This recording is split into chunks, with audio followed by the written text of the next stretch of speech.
The waters off the coast of Somalia famously became the most lawless in the world between 2010 and 2012 as pirates hijacked and ransomed commercial vessels at record rates.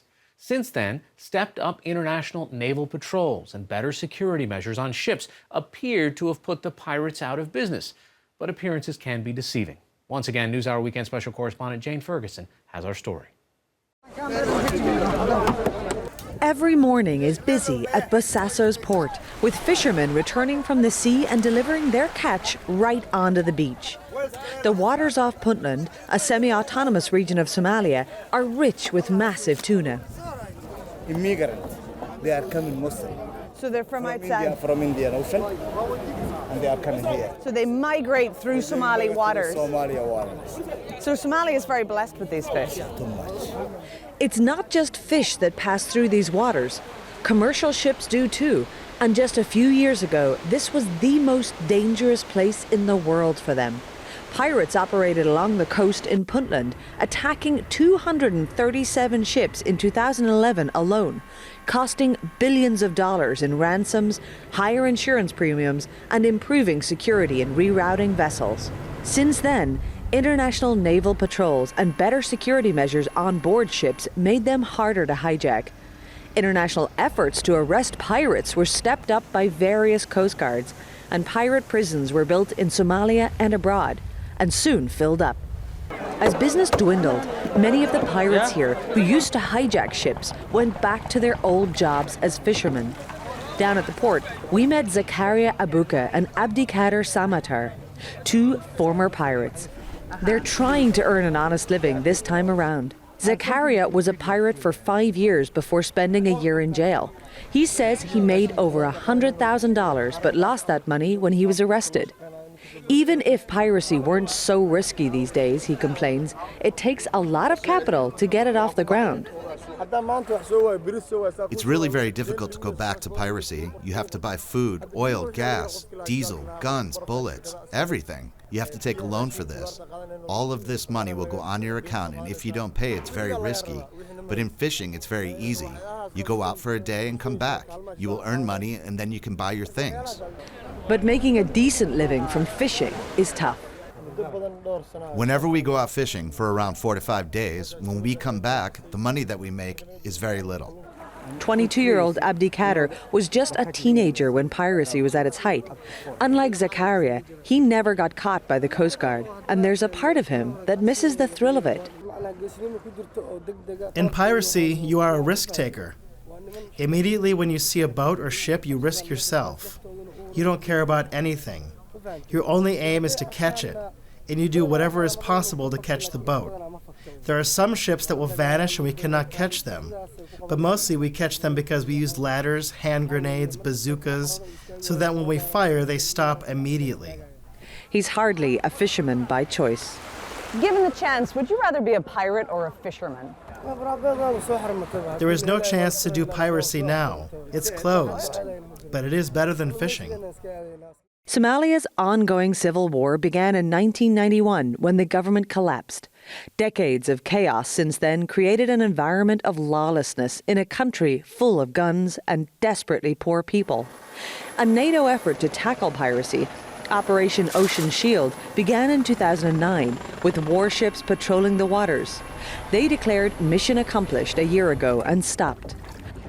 Ben Llewellyn works with the Colorado-based think tank Oceans Beyond Piracy. A lot of the kind of on-the-sea mitigation efforts, which were international naval coalitions, deployment of armed guards, and something called adherence to best management practices or industry-recommended best management practices, which are things like reporting in, vessels' location going into this what's called the high-risk area, and kind of simpler things like driving ships faster, kind of hardening the vessel. All that really brought down the incidence of Somali piracy, but it really just kind of mitigated the problem at sea.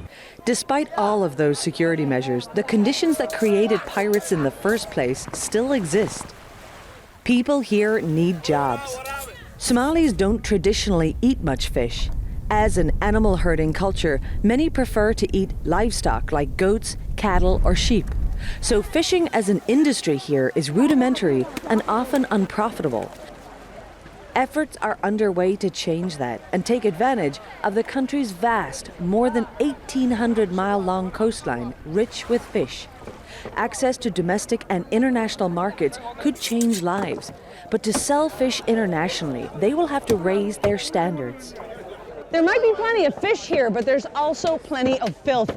And if people want to make money out of these fish and export them, they're going to have to make this whole area much more clean and much more professional. The United Nations Food and Agriculture Organization is trying to do that. They are building a new fish processing plant next door. It's not being used yet, but hopes to provide hygienic places to chop up fish and chill rooms to store it. Other changes will be needed in how the fish are caught and brought in from the water too. John Purvis is the project's manager. What is needed here is a transformation of the sector, and that's going to involve change at the point where the fish is caught. It's going to involve change where the fish is moved from the fishing ground to the land, particularly the landing site, and then the whole marketing, processing, export area. And there needs to be change at every point in that value chain, if you like. Animal herders from inland are suffering from a devastating drought. As their camels and goats die, they are fleeing, destitute, to refugee camps like this one just outside the coastal town of Bosaso. The UN is teaching the women from the camps to process and dry fish so they can feed their families as well as sell it to make money. Boys from the camp are also being taught to fish. These young men grew up around livestock and know little about boats, so the experienced fishermen down at the port are passing on their knowledge. Eager to show us around their training vessel, they gave us a tour. The hope is that one day they will make good wages from an export industry here. Are we likely to see Somali fish exported to Europe, to the States? Yeah, why not? You look at the target here is a lot of the target is for the migrating tuna that is caught by vessels in Kenya, Tanzania, Seychelles, Mauritius, and that fish goes, it's handled well, and it goes globally. You can find it in any market across the globe, and there's no reason that same stock tuna fish coming into Somali waters shouldn't enter the same market. That will take many years, however. Years during which these communities will keep struggling to develop, leaving the lure of piracy to remain. Last spring, pirates in Puntland snatched their first commercial vessel in years. It was a reminder that piracy might return if conditions on land don't improve and security at sea continues to relax. And it's not just small-time piracy the world has to fear. There are more powerful figures waiting in the shadows, says John Purvis. The part that is not here active at the moment is the organized syndicate part of it. That probably has businesses elsewhere on the continent and in the world. But if they decide to see an opportunity to come back again and reorganize their networks, their chains, that's still there. The kingpins, the so-called kingpins, are still active. And that's a warning for sailors worldwide that the waters off Somalia could once again become a pirate's paradise.